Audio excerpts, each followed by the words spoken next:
You can get kids involved with other classrooms, so connecting to other classrooms, have video conferencing, and working together on projects, even competitions over video conferencing. It's a great way for kids to hear from other classes, hear from other students, and provide that kind of friendly competition.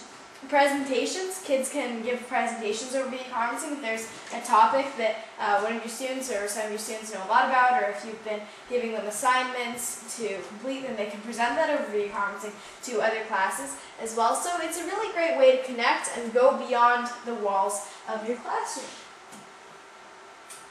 Now, myth number 2 is that video conferencing is too high-tech and too complicated, and it's reserved for professional geeks to use.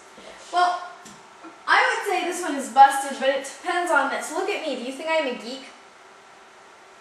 No. Yes, thank you. Thank you very much. My sister thinks that I am, though. But I can assure you, I would not really stand up for anything that requires much knowledge beyond what I have, which is not a whole lot when it comes to technology. It's a fair amount, but technology is really easy to use. You just use the remote, you control the camera in whichever way you want it to go, and it's easy as pie pretty much.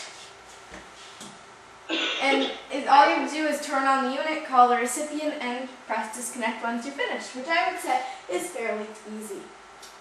Myth number 3, a video conferencing unit is just another piece of fancy equipment that doesn't do anything. Well, I would say that you can do a lot. Make calls, see remote sites, and more importantly, make meaningful learning connections. So I'm going to be talking about some ideas for video conferencing and what you can do with it as well. Now, video conferencing is not easily available. It's hard to access, is another one that I've heard. And I would say that, so all of you have access to video conferencing. You can get video conferencing units from Hamburg, companies that provide those units, and you can get video conferencing content from CILC. So raise your hand if you have done any experimenting with CILC. Okay, raise your hand if you know what CILC is.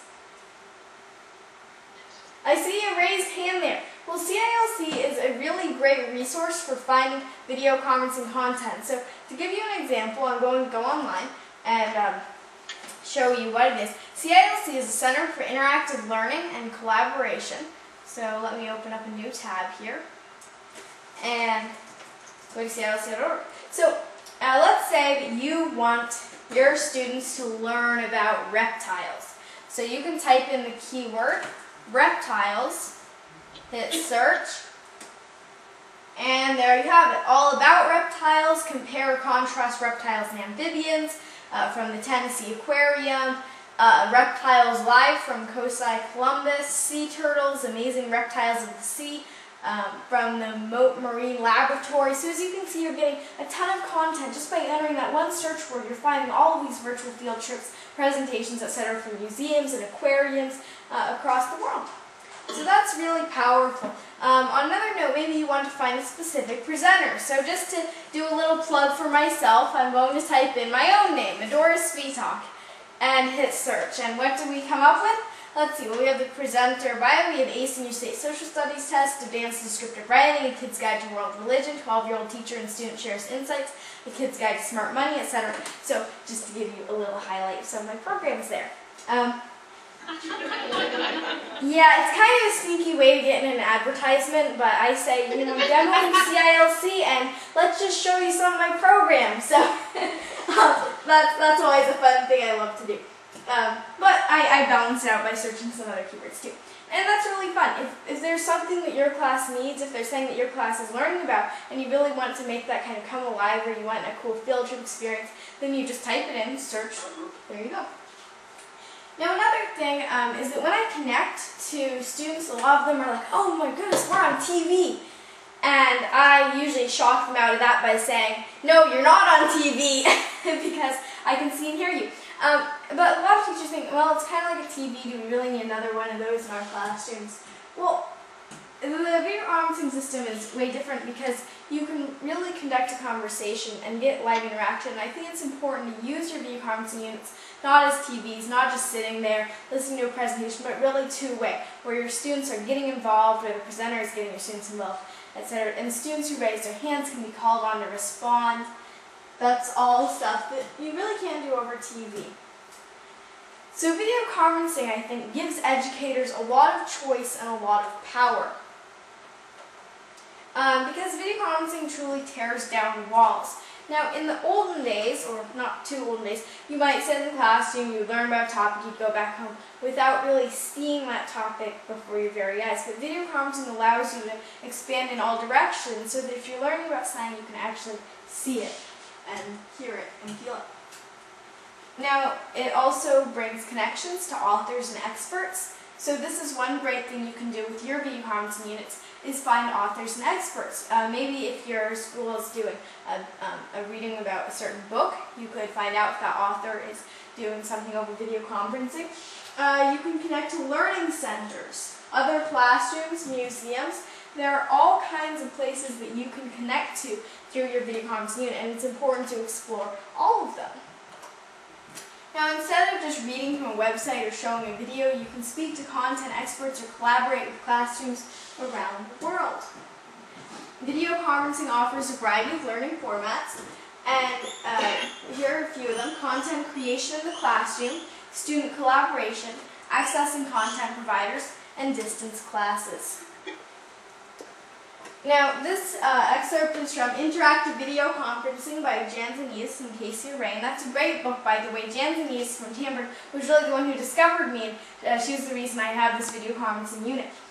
So you might have a writer's workshop, and that is part of a collaborative student project.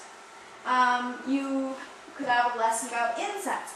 And now, the thing to realize is that when you're doing these different lessons, you're able to see what standards they apply to, how they apply to objectives, which is really great, I guess, when you're trying to show, like, administrators or whatever, how this applies to learning. And so it gives you a way to apply standards, objectives, etc., by also making learning really fun and engaging.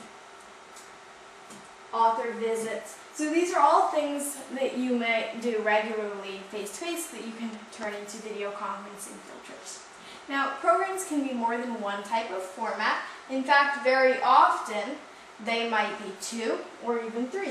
So for instance, this lesson, Troubled Waters, which is presented for high schoolers or video conferencing, it's both a collaborative student project and it's a way to access content providers. So you can kind of kill 2 birds with 1 stone. Now here's another thing I heard: video conferencing brings the king to you.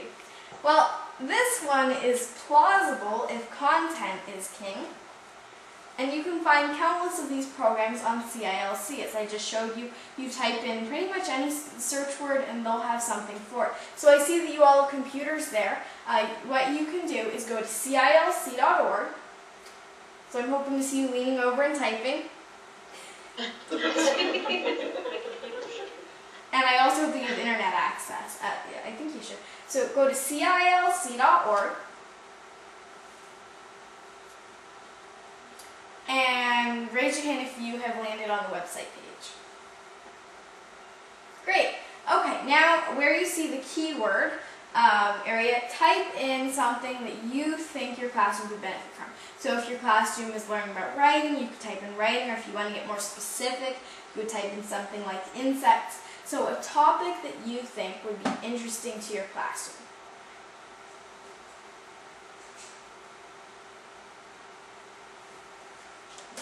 And now raise your hand if you've gotten some